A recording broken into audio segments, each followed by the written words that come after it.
সন্ত্রাস বিরোধী আইনে করা মামলায় সুপ্রিম কোর্ট বারের সাবেক সম্পাদক ও আওয়ামী লীগ নেতা অ্যাডভোকেট মমতাজ উদ্দিন মেহেদীর জামিনের বিরুদ্ধে রাষ্ট্রপক্ষকে লিভ টু আপিল করতে বলেছেন আপিল বিভাগ। সকালে বিচারপতি মোহাম্মদ আশফাকুল ইসলামের নেতৃত্বাধীন আপিল বিভাগ এ আদেশ দেন।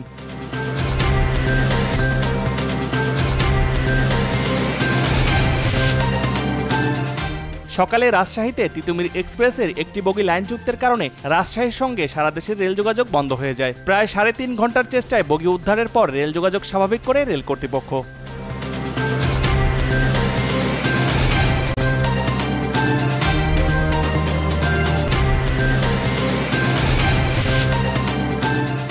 যুক্তরাজ্যের সিটি মিনিস্টার টিউলিপ সিদ্দিকের দুর্নীতির নানা খবরের মধ্যে এবার আলোচনায় হাসিনার সাবেক উপদেষ্টা সালমান এফ রহমানের ছেলে শায়ান এফ রহমান। যুক্তরাজ্যের একটি দাতব্য সংস্থায় প্রায় 2.5 লাখ পাউন্ড দান করে সালমান এফ রহমানের ছেলে শায়ান। ইতিমধ্যে তাদের পরিবার দুদকের তদন্তাধীন রয়েছেন।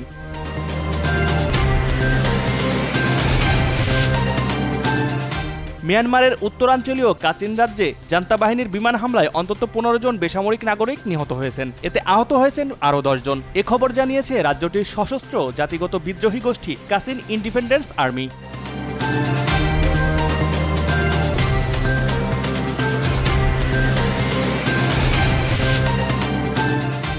স্প্যানিশ সুপার কাপের ফাইনালে রিয়ালকে হারিয়ে চ্যাম্পিয়ন বার্সেলোনা। সৌদি আরবের জেদ্দায় রোববার রাতের ফাইনালে 5-2 গোলে দুর্দান্ত জয় পায় বার্সেলোনা। এ জয়ে 15তম ট্রফি জিতে সর্বোচ্চ শিরোপার রেকর্ড কাতালানদের।